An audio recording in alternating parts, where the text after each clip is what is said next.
Here Comes Depression Vacation. We did this last week anyway. Was it the same song? Yeah, I think so. I'm very unoriginal. Hal the Snowman. Oh, exactly the Christmas beast that I resemble the most right now. No, Hal the Red-Nosed Reindeer. Again, alcoholism. I represent this right now. All right, it's not helping, but No. Welcome back, and obviously here is me and here is Hal, and we have a special guest with us here today. Yeah. Why don't you introduce yourself there? DuJuan Dixon is my name. Yeah. Yeah. What do you do, DuJuan? What do I do? Yeah, I mean, just like not like. You know, what you can respond with a hobby or a genre. Whatever. I could give you a more glaring introduction if you want to. Glaring was the wrong word. Glowing. Yeah. I'm sorry. Hal should have taken this part of it. Yeah. Do a double G. I like that. So, the glaring introduction. Juan has been a good friend of mine at the Improv Theater probably for about like 2 or 3 years now, ever since I came back after COVID. He's a great improviser and comedian. He's a great filmmaker, too. He's been doing a lot of the vid jams, and he's a huge, he makes a lot of skits as well with Hyena skits, is that what it's called? Correct. Yeah. Nice. Yeah, so Juan does a lot of really good stuff. I've said this a couple of times with a couple of different people, but your horror vid jam was one of 3 movies I thought were really exceptional in the last one that didn't get any love from the judges. No love. So, yeah. Yeah. It's complicated when there's 18 movies in the run-in, but Yeah. I cried. I'm just happy the love got spread around a little bit and not one team won everything, which sometimes happens. Right. But yeah, Malevolent Ceremonies was one of the better ones, I thought. It had a different feel. Had Kevin Amandine in it, which big fan of both of those people. Yeah. So, and Anna too. Lots of good people in that one. Yeah. But yeah, why don't you tell us a little bit more about the stuff you do and. Well, I'll go back and just give a little quick breakdown how I actually got started. Started in 2016, and I actually started doing music management. So I was managing artists, doing tours, and I actually started off on a high note, I would say, because I was introduced to some people that for Universal Studios and things of that nature.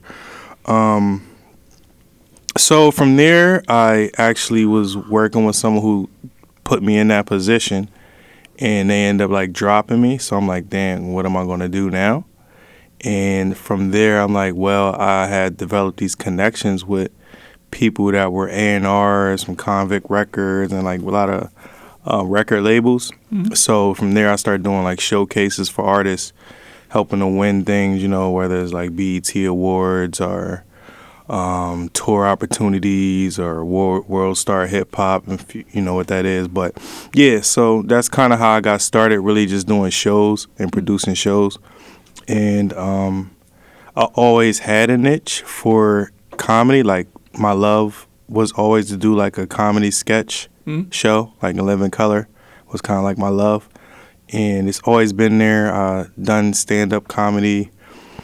Started off with that, which I just kind of gave up quickly, even though I do like it. But yeah, I started off with someone who's pretty prominent in the field. His name is Teray, who's he's pretty big. He works with Kevin Hart. He works a lot of comedians. He does a lot of shows all the time. So he's a good makes a living being a comedian. Yes, he's been doing that. That's the dream. Yeah, he does it. And he has his own show, so he's pretty much produces his own comedy shows I don't know if it's every week or every month, but he does a lot. He's actually in Philly. But yeah, that's kind of how I got started in the game. And from there, I just been doing, what I want to do as far as entertainment. Well, you do, I really enjoy doing improv with you and the movie stuff too. And I think you're really good, as an actor in movies as well. But seeing, because I remember you and I did the dentist sketch in my house about a year and some change ago. And I know you were only co-directing that, but seeing the way that you commanded a set, I thought was really interesting too. Because you have a really good flow with checking in on people and getting what you want. And as an actor, I've sometimes worked with pushier directors, which is why I don't like to be that way as a director either. And I really liked your style because I thought it brought a lot of fun to everything. Everybody was having a good time. There was no pressure. And I really appreciate that kind of style of running a set. Yeah, thank you. Yeah, like pretty much like with the Hyena skits, it's like we're a creative collaborative network. So what I do is, like you say, I was co-directing, but you know, that's just the title. I was really directing because I was showing someone how to direct. I just was letting them take control of it or whatever. And that was Nova's son, right? Was the co-director Yeah, for Nova's that? son, Bryson. Yep. So I thought that was really nice because like he was like a young kid interested, it seemed like cutting his teeth on directing. And like you were both co-director and sort of mentor to him. Because I remember you were a couple times like, no, you want to do it this way because this is going to cut together differently here. Right. And I thought the whole process worked out nice. And it was like... the Dirty Dentist. And that's the Hyena sketch show, which we still are in production with. That's a good one. It's one of the good ones. Yeah, that was fun because I remember I had to shove my entire hand into Kush's mouth several times, which didn't really. I was slightly uncomfortable with it, but when I was like with Kush, I'm like, hey, just let me know if anything's wrong. And she's like, shove anything you want in there. It's okay. She was. And I was like, well, okay, she's game. Yeah, she was game, and it looks good. I know no one's seen it yet, beside me and Bryson, but. When you do, you're gonna be proud of it, I think. Well, sometimes these sketches like get lost in the shuffle because I was actually just talking with Ryan about this last night. Rest in peace, whitewashers. Yeah, I have not touched whitewashers at all that we shot. I wasn't a huge fan of that. I mean, it was okay. Yeah. And Damien put in a really good performance, but the rest of it was kind of like meh. But for Juan, the one sketch that I showed that you were in, actually it was probably the first time I met you because you were like a background extra for Jake's sketch. I had that finished for like a year and a half and then just didn't tell anybody. And actually Jerry came up to me at Ashley Madavi's birthday party, and because Jenny's his wife, and he was like, hey, just so you know, if that sketch isn't done, you could just give it to me to finish. And I'm like, oh, it's been done for a year and a half. And so that was a good one. I really enjoyed that one. I thought that came out good. Yeah, like since I was DPing that one as well as like directing it, my DP skills are kind of all over the place. Like sometimes I'll blow exposures and stuff like that, but for whatever reason, everything looked really crisp in that particular sketch. Like everything looked good, everything was in focus, which is always a possibility with me. And like, yeah, the exposure seemed to be pretty good. So I was pretty proud about the way that one went down. Yeah, it was funny too. Yeah, I think something that came up a couple minutes ago is just about, how important I think mentorship is in entertainment if you're looking to get anything new. And so it sounds like you've had some really awesome opportunities to mentor others. Like who do you credit as like your mentors when you first got into I know you mentioned, was it Tyree? Is that the name of the person that you mentioned? Like the comedian who worked with Kevin Hart. Teray. Sorry, my bad. Yeah, yes. But yeah, so any other mentors of note that inspire you? I don't think I really truly had like a mentor, really. I think I had more or less people that I could just watch and like kind of take from. Yeah. I wish I had a mentor. Actually, it's really interesting. I just got off the phone yesterday with a guy named Bruce George. And this is from someone, her name's Lady Rain. It's called the New Music Movement, which I'm a board member with. And was a former board member right now and looking to being a board member again. But they actually referred me to this guy named Bruce George, who I spoke with yesterday. And he was actually just interviewed by Tavis Smiley. I don't know if y'all know Tavis Smiley. Well, he co-founded like Def Poetry Jam. I don't know if y'all heard of Def Comedy Jam. Yeah. But so he's like pretty big, but we just got off the phone yesterday, and I've always had like people kind of like, I always had opportunities to speak with people, like famous people and legendary type people. I just never had a true mentor. It was always just like something I could just kind of watch them and see how they move or what they do. Yeah. I find that in a lot of ways, especially in stand-up comedy, I think mentorship can be hard, especially like I find that as stand-up comedians, we often don't really want to hear feedback, and we're just kind of like, it's my joke. It's something you created, right? And it's like your baby, so you don't want anybody like sticking their fingers in it. That resonates 100% with me, because like behind the skits, the whole point of me creating it was to give people that didn't understand or know how to get in the field, giving them the opportunity to have more opportunities to take that next step. Yeah. That's so awesome. Yeah, it is definitely like a mentor teaching type thing. Like we've done a lot of different things. Like we've done little acting classes, and we've done a lot of different things to help and get people in these opportunities to be on. We help them a lot. But when it comes to stand up, that is one thing that is very tricky. Yeah. Because like what you just said, it's almost like no one wants to they don't want to take that criticism.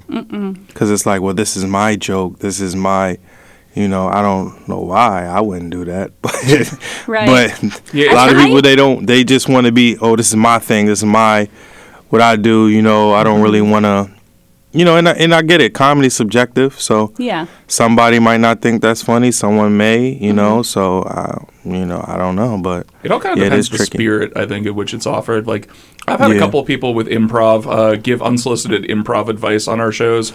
And I was like, no, did not ask for this. Right. Thank you, but no thank you. Like, but with stand-up, like, I haven't really had a mentor for any of these three phases. Like film, I went to film school, but, I guess the two DPs I tended to work with until I learned camera myself were kind of snooty a little bit for the most part, and made me kind of feel stupid for not knowing a lot of stuff that I probably should have known. I guess with stand-up, though, the closest, because Liz got me involved in stand-up, and she wasn't really much of a mentor, not that I asked her to be or anything like that. I just wanted a friend to go to stand-up with. And she did occasionally, give me some, I thought, very nicely pointed critiques of certain jokes and things that she thought would be funny, which, I'm not sure if I don't remember what the jokes were, so I don't know if I took her advice, but she kind of just led me on the process of what makes a joke funny, like escalation. Right.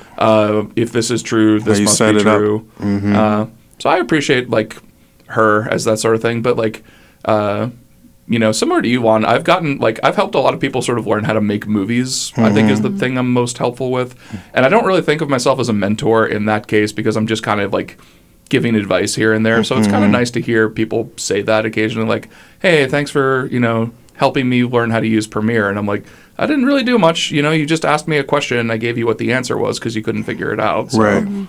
I'm just Google.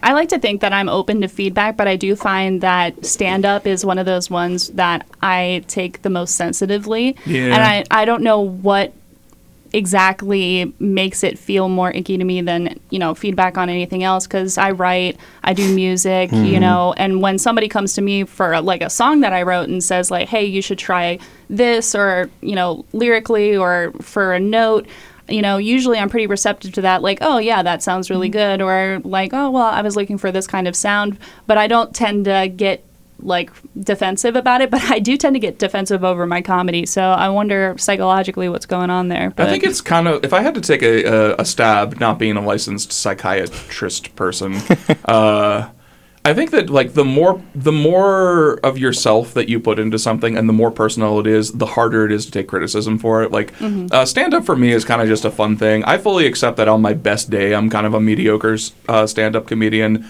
And I just kind of accept that, and I'm just more there to have fun and see people I enjoy and, shoot the shit with them.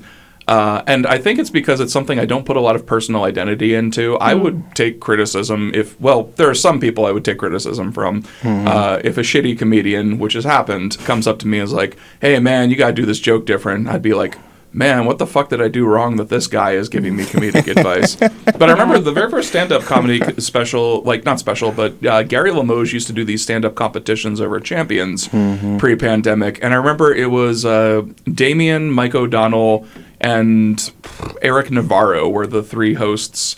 and everything for the stand-up competition. And they were kind of like giving, the format of the competition was they would give advice or like roast you a little bit based on your jokes. And nobody said anything to me. I was the only person that after my set, which wasn't a great set, like I didn't place in it or anything, nobody said anything to me. And I was kind of like, why didn't anybody give me any advice? And Gary was kind of like, nobody wants to be mean to you, Hal. I'm like, I guess that's nice. I don't know. It made me feel unaccepted, strangely. Yeah. It's just one of those things. Yeah. But those I feel like if somebody gave me more critiques on my films, I might be a little bit more taking them personal. But I can't imagine that I would take it that personally, because I pretty much have accepted what I am as a filmmaker at this point now, which is just a hobbyist. So, yeah. Yeah, I'll take them all. I want to hear what people have to say. Bad. Yeah. I look for the bad more than I look for the good. I like hearing good things, but I really like to hear what people don't like, because then I know I can improve it, or what to fix, or how to look at it, or how to view it. Or if I don't agree, I just don't agree. But I'll think about that with regards to like your next movie. But honestly, Malevolent Ceremonies, like, and I know you don't want to hear this because you literally just said you don't want to hear this. That was really like, I feel like I'm talking too much about how much I liked this movie, but it was I don't know, it just had a cool vibe to it. It was a totally different like experience for like a couple of the Vijam of horrors tend to be paint by numbers. Like you get the same sort of like, slasher or person in the woods. And sometimes they'll do like a little bit funnier stuff with it. But like there was a lot of tension in Malevolent Ceremonies that I thought was really understand it 100%? Not 100%. I think so. If I had to take a stab at the ending, I felt like the shaman woman turned everybody into like they trapped their souls inside the horse. Did I read that right? Yeah, you got that. Okay, got that right. That was nice. Good. I guess I really got it.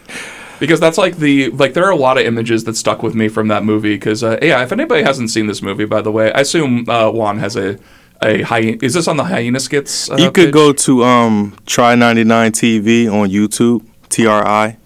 Try 99 TV, Malevolent Ceremonies. Yeah, because there are a lot of striking visuals in that. Like I don't even know what to call it. It wasn't a seance, it wasn't an exorcism, or was it either of those things? But like the ceremony that the shaman woman was running was really well intercut with what Amandine was going through outside with...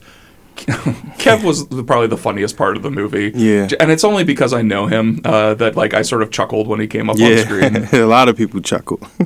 Yeah, he's a good guy. Everybody, and I think that's the thing too, is that he's such a funny guy that even if you put him in a horror situation, people are just going to laugh because they know him. Yeah. But yeah, everybody check out Try 99 TV. I think I'm subscribed to you, but if not, I'm definitely going to after this one. Yes, please do. Subscribe. Go check some of that stuff out. And give Juan all of your criticism, too, apparently. All of it. Just not in the comment box, because I don't need everybody looking at it like, suck. That's for the DMs, guys. Yeah, that's for the DM, Those comment box. This actually, I don't know if, I've never talked about this on the podcast. I don't know if I've told you this, Shannon, but the very first feature I directed, which was like 2008, something kind of weird happened in 2000. I guess it was like 15 or 16 with this movie, because we had a small distribution deal that basically got me my $5,000 back that I spent on the movie. It didn't go anywhere. After 5 years, the rights reverted back to me to do whatever I wanted with it. So I was just like, I'll put it on YouTube for free, which if anybody wants to watch it, Nowhere PA, the feature is on my YouTube channel. Nobody probably wants to watch it, but they might. Here was the funny thing.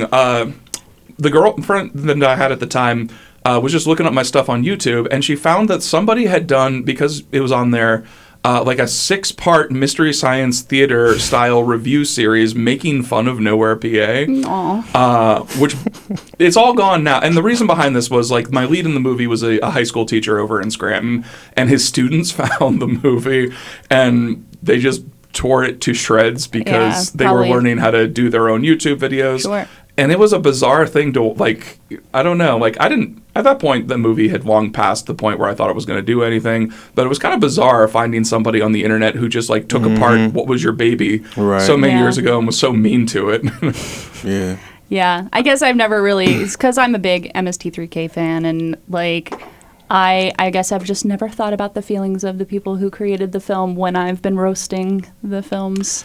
Yeah. I think a lot of them, like, in the old days, they were not happy whatsoever. Like, my favorite MST3K movie per pound is Mitchell, the Joe Don Baker. Have you seen that one? I don't think so. Oh, do yourself a favor and see Mitchell. It is like James Bond, but with Joe Don Baker being overweight, drunken, and lacking charisma. Has an astonishing number of, like, high, big actors in it, but when they made fun of that it's also famous for being Joel's last episode of MST3K. But Joe Don Baker found that years later and like got super angry and said that if he ever met any of those people in open space, he was going to beat the shit out of them. Oh my God. So some people have not responded well to their movies being MST3K'd. Yeah, I can see that happening. Yeah, but it's sort of a bizarre feeling, like.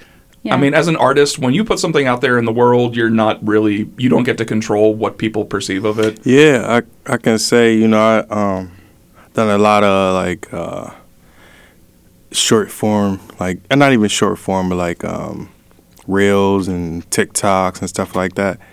And I done mixed things. Like I never really had a true niche. Like I would prank somebody outside, or I would go around like freestyle rapping about random funny stuff, or I would do little stupid little dances or emulate movies. I never had a niche. I just would be doing stuff. You're just you do everything. Just doing whatever. And what I found is I always have this happen.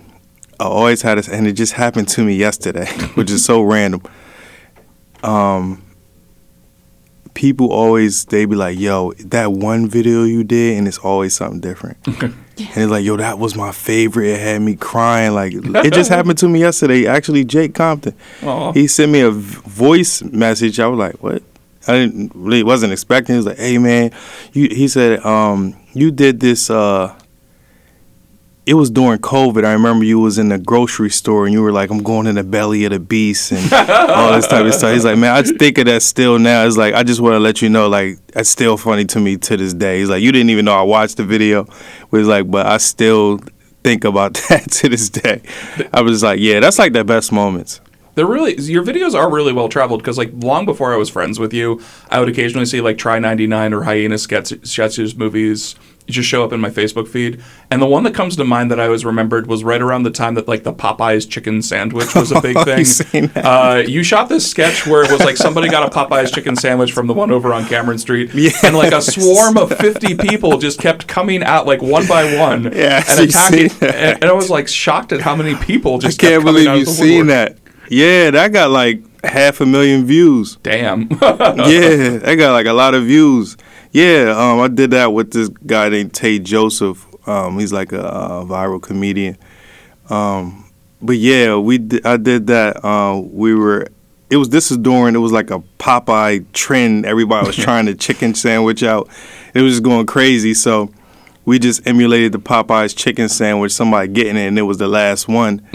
And then, you know, a whole group of people came out and swooped them for the last chicken sandwich. Yeah, I've seen like your sketches have popped up in tons of other places that I've seen like here and there, but that's always the one I think about because like that was such a fun like, you know, hey, remember when the craziest thing in the world was just everybody wanted a Popeyes chicken sandwich? Yeah. Yeah, those were simpler times.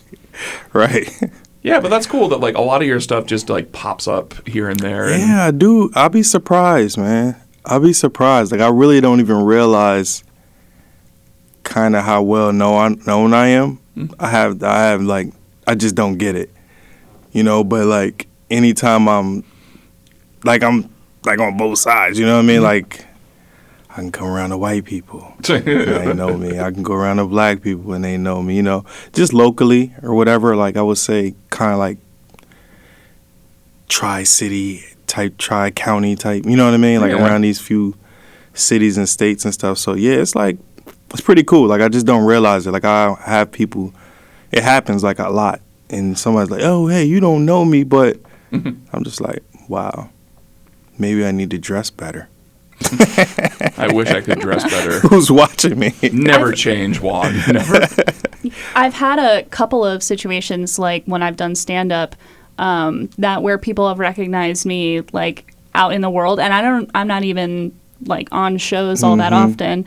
But it was so funny. I did a show one year or I did a show this past year at a location that I had been at the year before. It was the same kind of show. Gary Limoges was putting it together, and it was at the Castor Lake Wine Shop. And I said, like, has anyone seen me do comedy before? And my thinking was like, no, none of these people have seen me do comedy.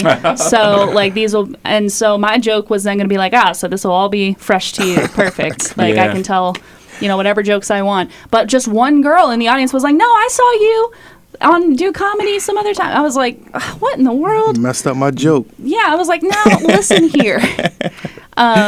So I was like, well, that's awkward because, like, you're probably going to hear some of the same jokes I told the last time you saw me. Yeah. But, I mean, yeah, it's kind of weird how, like, you don't realize, like, the reach that you have. Yeah. And, like, my TikTok account, I don't remember the last time I posted a TikTok, but I'm not very regular on there. But every once in a while, I'll get, like, likes or comments on a video that I posted, like, years ago. And I'm like, I don't even know if it's funny anymore. Yeah, like, I really, like, probably was one of the, locally, like, probably one of the first people really doing TikToks on, like, a funny level. Because I actually started when it was called Musical.ly. I don't know if y'all remember that, but it was called Musical.ly, and I was doing it, and it just was converting to TikTok. And at this time, it was more like, why are you grown people on TikTok? That was the vibe. Like, you're grown. Why are you on? I'm not doing no TikToks. But it's so fun. Then it just started. It's really just spreading what was the around. old one? Vine. It was like Vine, a rebranded Vine. Vine, essentially. Yeah. And I loved Vine when we had it. I was looking at old Vines of mine, like way back when I was in like high school, and I was like, damn, I was so not funny. Yeah. But isn't that fun? Like occasionally in my like Facebook memories, jokes I've made in previous years on Facebook pop up, and I'm like, yeah, this was I don't know, this isn't funny to me anymore. Why did I say I'm this? like that. Like I don't like a lot of stuff that I do. See, I think that's the mind of a good artist, though, is kind of like one of my favorite lines from any movie comes from, I think it's Ocean's 13, where Don Cheadle's character is like, but we just did that. You don't tell the same joke, you tell the next joke. And like, I think that a lot of artists, like once you put something out in the universe, it's out there, okay, cool, let's move on and do the next thing. And like, even though I think the jokes I made in previous, like actually when I did stand up last Thursday night, I didn't have anything new to say. So I just kind of went through some of my old notebooks, took some of my favorite jokes from years past, and it did really well, actually. yeah. Because it's going to be new to somebody usually. I mean, especially in that open mic setting. Like if you have a good audience, because I know like for the Comedy Zone, it's usually the same comedians over and over again. But that's one of those things where I like when I get to do like a show where almost everyone that's there is an audience person and they are there to listen to comedy and like you can actually hear like people laugh. That happened last Thursday actually. Like there was a shit ton of audience people for a change, which was really nice. Because usually like a lot of those nights, if it's 42 comics, you have like 45 people in the audience, 3 of which came to see Jimmy Joe do his first round of stand-up going dead last. I used to go there a lot. It's funny I never crossed paths with you. I guess like I had periods where I just didn't go very often. Yeah, it was definitely around that period, but it was for a good 2 years or so. I was going there a lot. Mm-hmm. Basically, the only reason I still go, like, I enjoy doing stand-up just to entertain myself, but, like, I love all the people there. Like, I've made a lot of really good lifelong friends, like Shannon, for instance, just by going to stand-up and just, like... I think I've seen Shannon there. Oh, I think I did, yeah. Shannon was a mainstay for a while. Yeah, for a while. And I mean, like, we run into each other for other things, too, like Vid Jam and that kind of thing. I mean, I started going to the Comedy Zone in, like, 2018, and I was going pretty regularly. And then, you know, the pandemic was a thing, and I just really haven't, like, recovered from from not doing comedy. I think that all the time. Yeah. But, I mean, it's really fun to, I mean, it's good people. Like, we were talking about mentors earlier, and, like, if I had to, like, pick a couple of people that I would say have given me, like, actual, like, quality comedy advice, or I would say, like, Andrew Glessner has been that for me. That's cool. I could see Glessner doing that. Yeah, he's definitely had a lot of good things to say, but also like he's good with the advice, and I don't usually feel like I want to smack him when he tells me things. So Andrew Glessner never gives me advice. Oh well, I asked. I don't know. Oh, yeah, I never. But maybe he respects you enough not to give it to you unsolicited. See, that seems like the Glessner way. Oh yeah. And then, like, I mean, I know, you know, people who have given me a lot of opportunities, like Ron Kane has had me on a few shows, and so I'm appreciative to him. And, you know, it's just, I mean, part of it is who you know, but another part of it is, being good. But, it's a balance of the two. That's a big part of it. Yeah. An interesting, side, this isn't exactly mentorship, but the same idea, which, Juan, I would guarantee you're this person to a lot of people, too, is I brought a lot of friends to stand up, mostly women, actually, who are thinking about trying it for the first time. And a lot of times they just sort of observe. And mostly women, huh? Yeah, mostly women. I get along with women better than men for whatever reason. So interesting. You sound like a jealous girlfriend, Juan. But I think it was a couple weeks ago, Shoka and Robin came out. Because Shoka's come a couple of times to see if it's something she wants to try to do. Mm-hmm. And both of them have said that, particularly usually because she's the only woman on the billing a lot of times, Karen has been an inspiration to them because Karen does stand up very well. Yeah. She has a good set. She makes people laugh. And she's oftentimes the only woman on a card with the open mic. And I was telling this to Karen, and she was kind of down about it. She's like, yeah, I don't really think that's the case. And I'm like, you're a literal inspiration to these people just by being you. And Juan, I think that's something, especially since people will just come up to you and be like, I liked that TikTok that you did where you went to Giant and you were, going in the belly of the beast. By osmosis almost, you're, an inspiration to other people. So... And I'd say probably you too, Shannon. Sometimes in my community it works backwards. So it's I'll have people that are be like, yo, I really want to be down, or could I help, or something like that. And I bring them on, then I guess they get a little, I don't know, I wouldn't call it that, but they get a little clout or flame or something like that. And it's oh, well, I can do it myself now. Yeah. You know what I mean? But it doesn't bother me none because I'm okay. Yes. I think definitely that for us as creatives, we tend to be our own worst critics. So you were saying, you're always looking for the bad and that kind of thing. And I think something that I always have to remind myself of is that not everything we do has to be the best thing we've ever done or has to be perfect. Yeah. It's just us, and it's just something we're expressing of ourselves. And so, so what if there's a couple of things you'd want to be different? That's kind of where I feel I kind of carved out my niche, even though my niche is kind of broad. I really feel like I'm an entertainment specialist. And when I say that, I mean, I think I'm able to take things and just make them entertaining. Yeah, I would 100% no matter what it agree is, with that. Whether it's funny, serious, whatever. Yeah. I do a lot of shows, and right now I'm in production right now for a show called Echoes of Emotion. Mm. It's for Valentine's Day. So it's me and my partner Ebony Harmon. It's a timeless mosaic of love and pain. So we're pretty much, for Valentine's Day, we're going to take two sides of love and pain. It's going to be kind of like monologues, but scenes mixed in.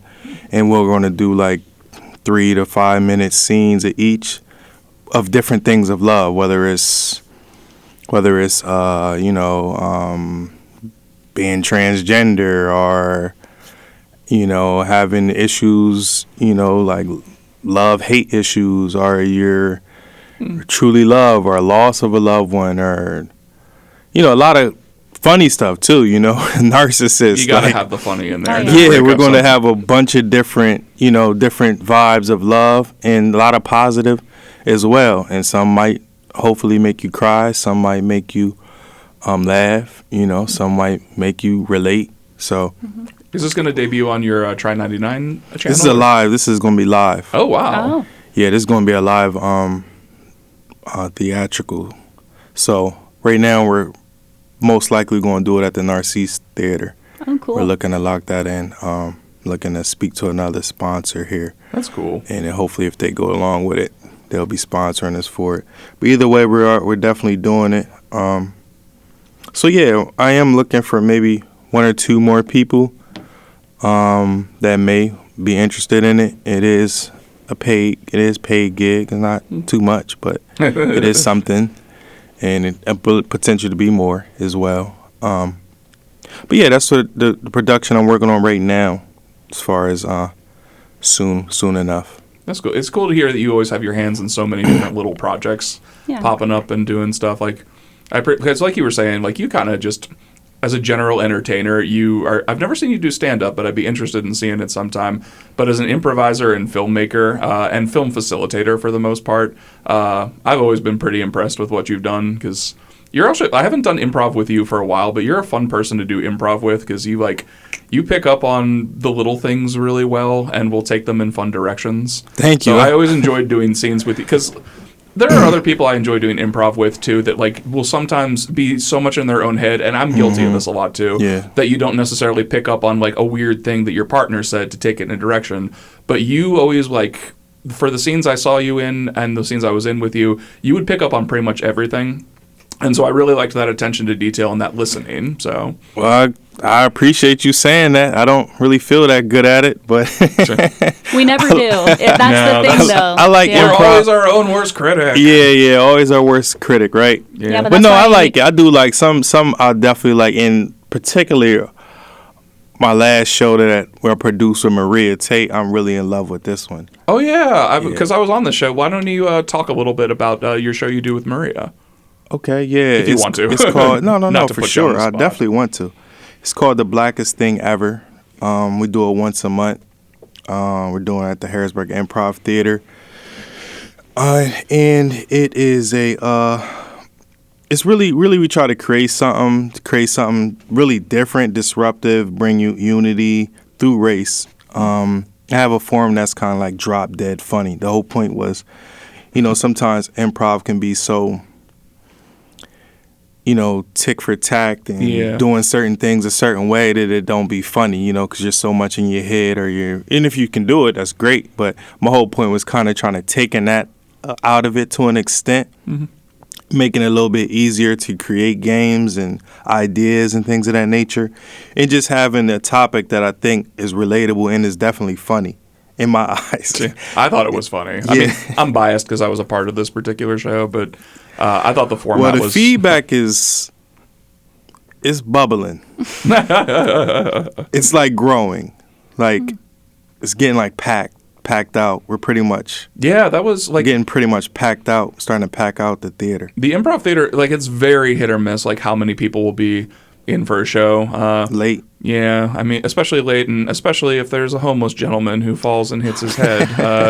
And that happened last night. Three-quarters of the audience has to leave to make sure that he's still okay. Oh my gosh, yeah, that was wild. I've never seen our group chat for Offbeats was pretty wild after that, because everybody was kind of yeah, I've never seen that happen. And when we were talking afterwards, I was telling my group that actually that was so distracting. And just to explicitly recap for everybody listening, there was a homeless gentleman who I think he was probably drinking a lot. Oh my God, he was. He was literally falling over drunk. Oh, I thought you were gonna say it was fucked up. That would have been the best way to say it. Well, he was fucked up. Yeah, he was trying to light cigarettes in the theater too. So the theater smelled like a bowling alley. From I was the 90s. wondering, and I'm way back in the DJ booth, and I'm like, I smell something. Like a cigar. He lit up a cigar.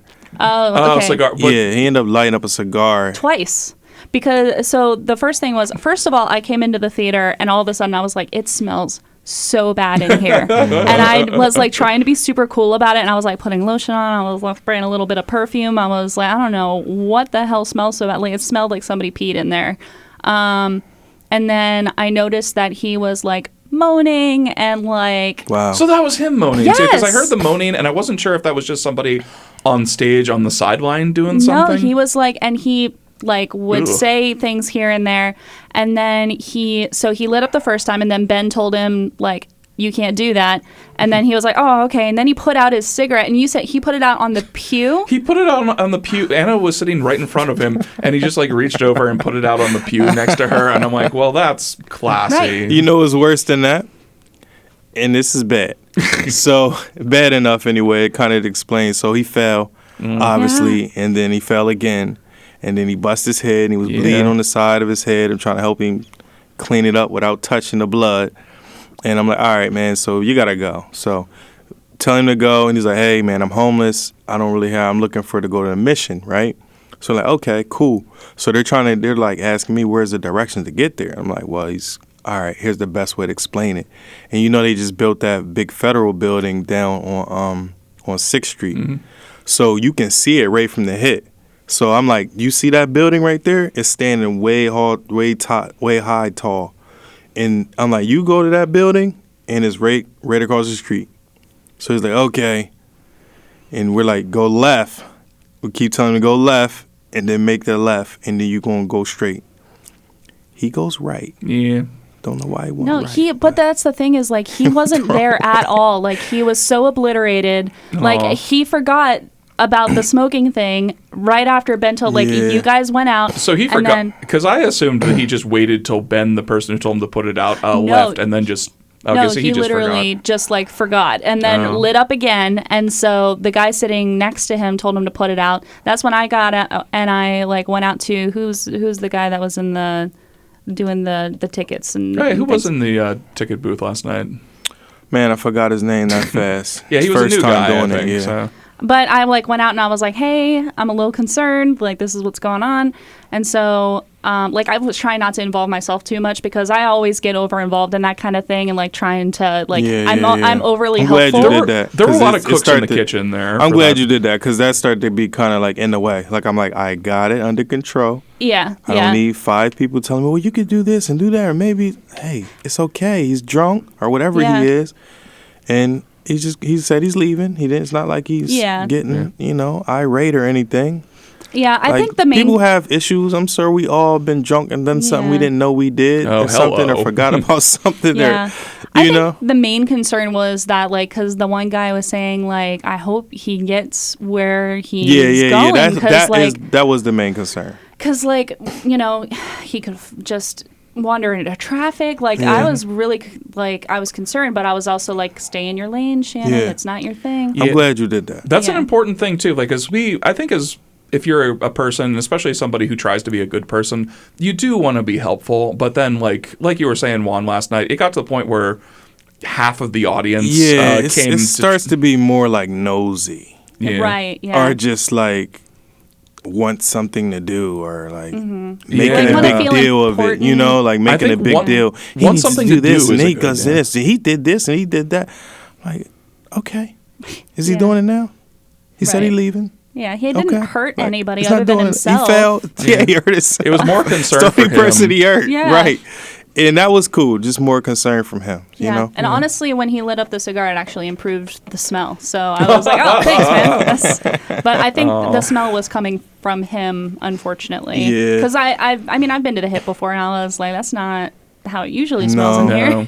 So. It usually smells pretty good, actually, for the most part. So. Yeah. So I hope that guy's okay, and like I feel bad for him, but because like that's been happening more often. Like a couple of weeks ago, when I was 1 day a week, I dragged myself up at 7 a.m. to go to Midtown and run with my one friend, and I was driving past my parents' house, and there was so my parents' house has this like embankment that's all mostly like weeds and azalea bushes.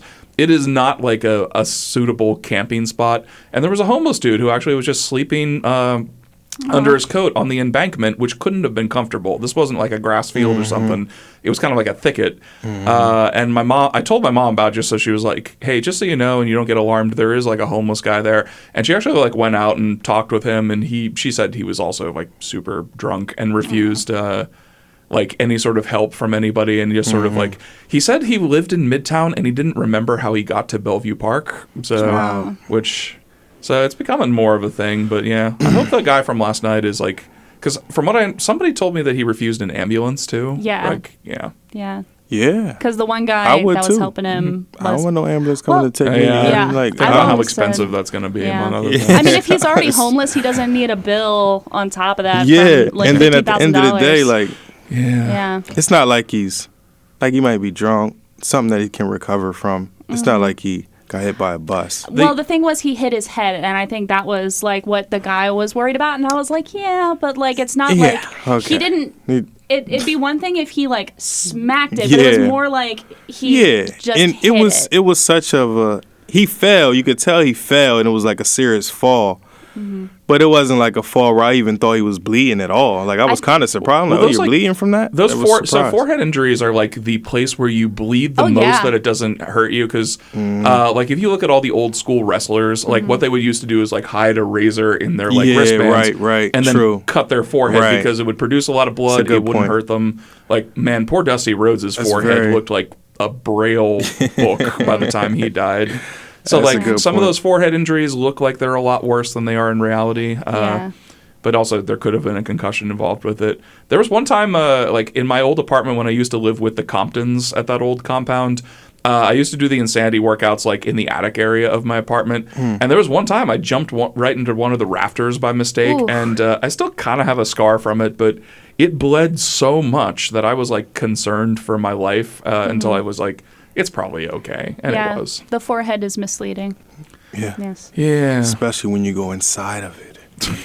The brain is misleading. That's what we're trying to do. Going inside. The mind is misleading. Oh my God. The mind is horrifying. Don't listen to the manipulation.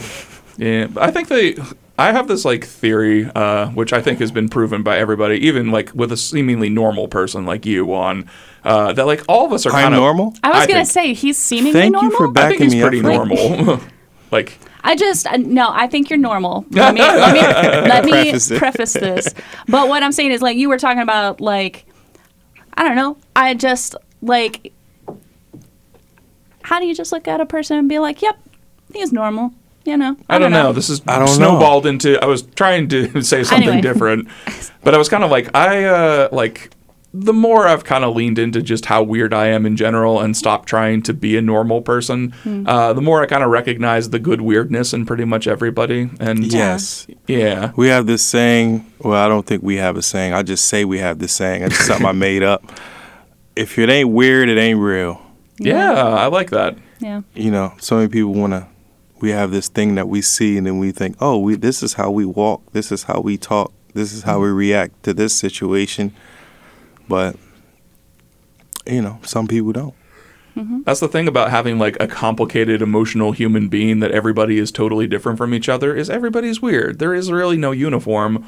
There isn't really a normal. And if somebody tells you they're probably that there's a normal. You ever think you know somebody and later on you start to realize that they ain't who you thought they was? Yeah. You start to realize that they're weird.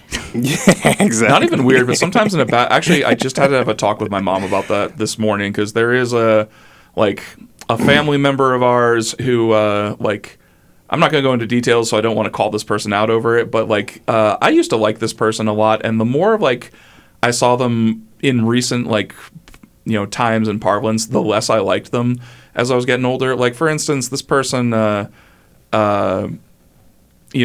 on a family vacation, like maybe 6 or 7 years ago, did something that was just totally mean and stole something from somebody else that set into motion this entire snowballing roll of events that ruined the vacation for everybody. Oh, God. And then just sort of laughed about it. And then a couple of years, or last year at a family event, this person knocked over a glass of wine on my mom's white carpet, and then because my brother-in-law was working vigorously to try to clean it up, he basically let my brother-in-law take the entire blame for it, and wouldn't even mention it, and made it seem like Steve had knocked over this wine. And so many people were like, "No, he did this." Now I'm seeing more and more behaviors from this person, and when you're family and you're younger, you kind of like each other as you're becoming people. You're a little bit less discriminating, but the older you get, the more you can choose who you want to spend your time with. Exactly. And, I'm a little bit harsher on people who are dicks to other people. I was just saying earlier today with my coworkers, we were talking about Christmas and stuff. I don't remember how it came up, but we were talking about grandparents. And I was like, well, most of my grandparents are either dead or dead to me. Yeah. So, it's one of those things. So, especially around the holidays, I was just talking to Ryan about this morning, that, I have a very complicated relationship with, Christmas and that kind of thing, because, on the one hand, I love Christmas, but on the other hand, it's, very traumatizing for me in a lot of ways. Yeah. But, it's one of those things. It's traumatizing to you? Yeah. I when I was growing up, I had a very disjointed childhood. My parents got divorced when I was 6. And my mom, we ended up living with my mom, and she wasn't the most stable person. Like, there was one year where we moved like 5 times in that year, and we were, if it hadn't been for my grandparents, we would have been homeless. And so, like, that's like not what you remember. Yeah, it's a lot of that is what I remember. So my mom also has like her own issues, but like, I'm happy that, me and my wonderful husband are, now married, and he's got a great family. And so, like, I'm looking forward to, like, establishing new memories with it. But it's a hard thing to unlearn those emotions. And that kind of thing. Yeah. So, it'll never fully get unlearned either. Like, time will make it better. Yeah. But you're still always probably going to have that at the back of your head, which is fine. And based off your Christmas shirt, you're definitely on the way. Right. I love in Christmas. The right direction. Yeah. And it just makes me super emotional, which I am working on, like, being more emotional. Like, that's something that I was in survival mode for so long that I just stopped feeling like everything. And so, like, I'm trying to relearn how to feel and how to express my emotions and all those things. Okay. So nothing wrong with that. At least you ain't stopped. Some people give up and start drinking and stuff. Well, I did the drinking. It wasn't working. So the drinking is that's always a pratfall for a lot of different things in general. I come and go in phases that way, but for the most part, I got too many other health problems right now to be drinking all the time. So you're a very normal person. No. Is he now? Just kidding. Oh well, no, you're not. That's the new insult. What normal person makes that noise? Oh man, Hal, you're so normal. That's not what we want. No, we like the weirdos, like, because those are, especially the creative minds. I don't know if you could ever point to a single person who was a really creative mind and call them normal. Right. Because, like, by definition, to be a creative, you have to be thinking outside the box in some ways. Great point. Yeah. Even if it's bad, like a couple. You weren't here for stand up this time, but I was talking about how my dad. Did I tell you how he wanted to try stand up a couple of weeks ago? My dad is a lot of things, but he is not a funny person. At least he can be coached to be funny in certain situations, but his own stand-up bits that he had were like, it's like incomplete thoughts. Like, I went outside the other day and I took down the garbage can and the lid was up. Is there more to this joke, Dad? No, that's the joke. Maybe the joke is for the crickets. Maybe.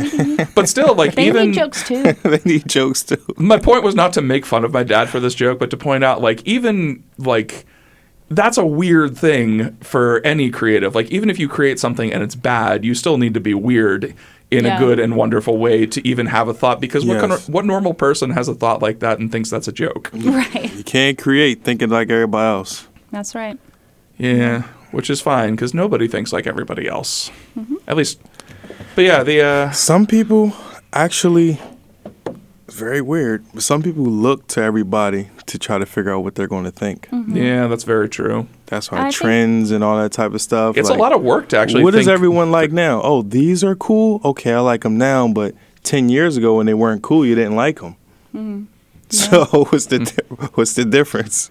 Yeah, it's one of, like, I think the problem with that is, or not even problem, but it's kind of like we got, especially for the creative people, I've got thoughts running through my head at like 90 miles an hour all day, every day. And so sometimes it's comforting to not have to form my own opinion on something, but just like, I trust this person, I trust this writer, I agree with what they say.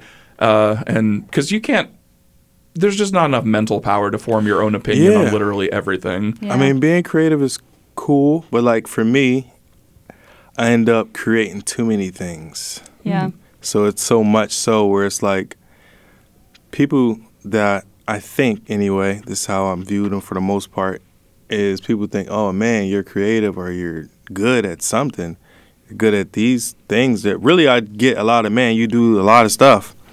You're good at a lot of stuff, but no one knows me for anything. Yeah, it's kind of like a jack of all. Because it's just like, because I'm always... I want to create this, or I want to do this, or I want to jump to this, or... But that's what we know you for, is doing everything. Know me for doing everything. It's definitely a pratfall, though, because, like, I can take that a lot of different ways, if you got any of them girls left, come on out the stand. I do a lot of different things. I'm joking. What was I going to say? the kind of pratfall for that is like when I was more into stand-up too, I didn't really ever get on any shows or anything unless I like asked somebody, which apparently is how you get on shows anyway. Yeah. I just hate to ask people to do things for me.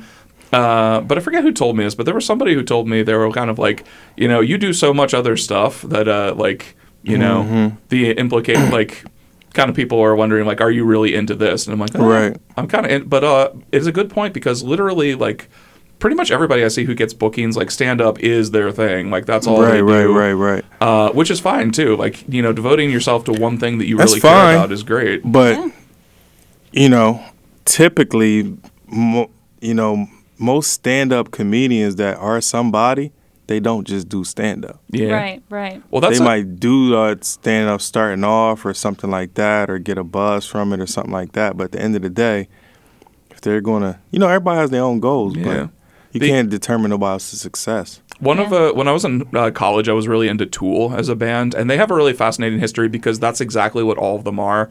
And actually, Maynard James Keenan, the lead singer, he started off as a stand-up around Los Angeles, which is where he became friends with like Bill Hicks and a lot of weird people. But he wasn't really that funny as a stand-up, so he got into singing. And like their guitar player too was a visual effects artist for Jurassic Park and a couple of other movies. And apparently, you can see him in the background of some of the behind-the-scenes documentaries they did. So they ended up being a band that was their big thing. But all of them were creatives in different directions. Yeah. And you meet a lot of more interesting people that way, I think. One of my biggest inspirations is Jamie Foxx. Yeah. And a lot of people don't know Jamie Foxx for his stand-up, but he's my favorite stand-up comedian ever. Well, he was on In Living Color too, right? He was on Living Color, yeah. But Jamie Foxx's stand-up is just like so funny. It's just crazy. A lot of people do not know him for that. But like even in his stand-up, at the end of his shows, he plays the piano. He does like little made-up, funny little songs, all kind of stuff. But yeah, he's like kind of like my favorite. He's a person. Because I remember when he was getting like when his star was really huge, like around when he won the Oscar for Ray, he released an R&B album too that all my friends were really into, and it was really good. Like it was. I was kind of surprised he didn't get more play for that, but also I guess there's only so much attention you can pay to one celebrity at a time. And Jamie Foxx he was also like an all-state quarterback when he was in high school, which is why he was able to do Any Given Sunday. So he's somebody who just does everything really, really well. Yeah, he's super talented. It's crazy. Yeah, it's a shame. I don't see him in that much stuff anymore, except for ads for MGM Grand online. So. Well, he so-called got poisoned or something. I never heard he got poisoned. Yeah, and they got P. Diddy's name all over it. Oh my God. Yeah, that's a funny side story now is like his name's all over it. He blew up Kid Cudi's car apparently too, and he did. Like all this stuff is coming out about P. Diddy that he might be in serious trouble in the future. I shouldn't laugh at that. He's in serious trouble now. Yeah. Dang. But it's funny because I didn't know any of this about P. Diddy. Oh I'm my gonna have goodness. to fall into a wormhole of You're YouTube going to or be something. in there because it's long and it's deep. Oh, he presents himself so as like, much stuff as a super nice guy too, and like because I remember seems like a normal guy. Yeah, well, I remember around the time that Nas's kind. I Am came out is when he first started having legal troubles because he had issue with the music video where it was showing Nas on a crucifix, and he like pulled out a gun to the music video producer. And right around that time is when he got involved in the club shooting when he was dating Jennifer Lopez. And I kind of forgot about all these things because like if you let it simmer down. He simmered down, then he rebranded himself. His name is Brother Love now. I didn't know. He already branded his name now. He already went from Puff Daddy to P. Diddy. He did. Because he didn't want to be called Daddy because he knew what he was doing. Then he went from Diddy. Did he do it? Now he's literally Brother Love. He literally go by that. He's been doing that for like the last 5 years, calling himself I'm Love, Brother Love. Had an album called Love. All this stuff, I'm Love. You trying to like, I don't know, but now it ain't coming out. It ain't all love. Yeah, I guess now. Well, Old Dirty Bastard was like Little Jesus at one point too, right? So you can always rebrand yourself. Right. I like that you know that. Oh yeah, I know. I got a lot of respect for you since you know that. Oh yeah, I know. Like, in fact, I went down a weird ODB hole a couple of like weeks ago. I forget exactly what started this, but because I remember the baby. Oh no, I know exactly what it was because I rewatched Dolomite. Not Dolomite, but Dolomite Is My Name, and I remembered the video for. Baby, I've Got Your Money, like playing on MTV when I was a kid, and I was reading like the liner notes about Dolomite. And I didn't realize that every single like piece of like blaxploitation footage was from that movie. And so I started watching that music video again, and I went down an Old Dirty Bastard hole all of a sudden. I'm like, yeah, I remember this guy. Yeah. And ain't nothing wrong with doing that. Remembering some of that past. He was such a character because he was the first. Like everybody was talking about, like when Kanye started hijacking award shows, right? And I was like, ODB did this to Sean Colvin in 1997. Like, exactly. It's nothing new, and he was funnier about it, but he was very funnier. Anyway, I have to get going because I have to go to a Christmas show. Okay. So we got a couple of minutes left, but usually, Juan, we talk about like the last couple of minutes, like what do you have going on? What do you want to like hype, promote? You in any improv shows? I want to go back to our show, The Blackest Thing Ever. The next show is the 20th of next month. Every month, come out to the Harrisburg Improv Theater. Come check it out. It's drop dead, hilarious, funny. I can say that we do play. We talk about races, black, white, whatever, and it's not really that bad as it may seem. But we do play like games, like we guess like crimes and have people guess like what race we think it is. Yeah, because we did Santas with the last one.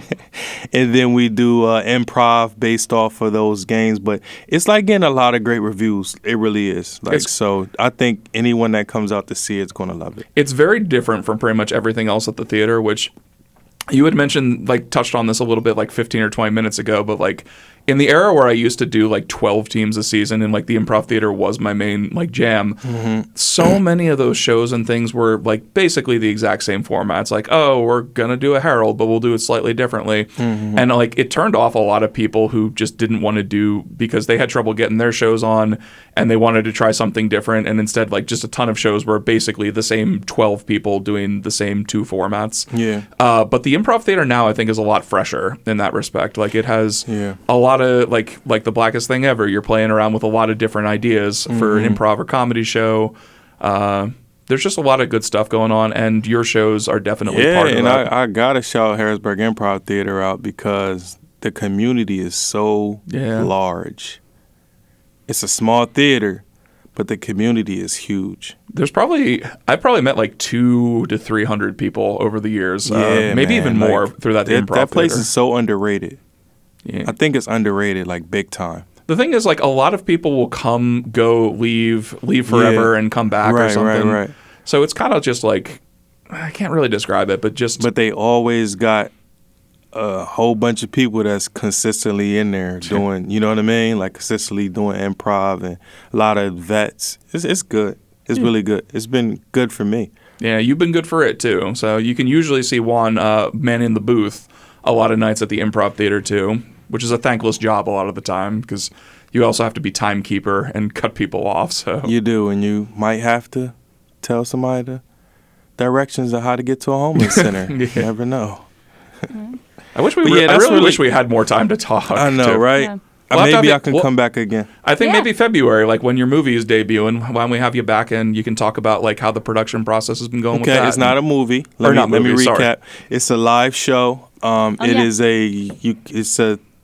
basically like a monologue jam. Okay. So it's gonna be a live theater. We're looking to do it February 13th, the day right before Valentine's Day, and maybe another day as well. Awesome. Might be the 13th and the 14th. We'll see how it Sounds works. like we'll have to have you back in early February then if we can make the schedule gods work. Or end of January. Yeah. So what do you got going on, Shannon? Not much. Like I said, looking to branch out in some of the stuff that I'm doing.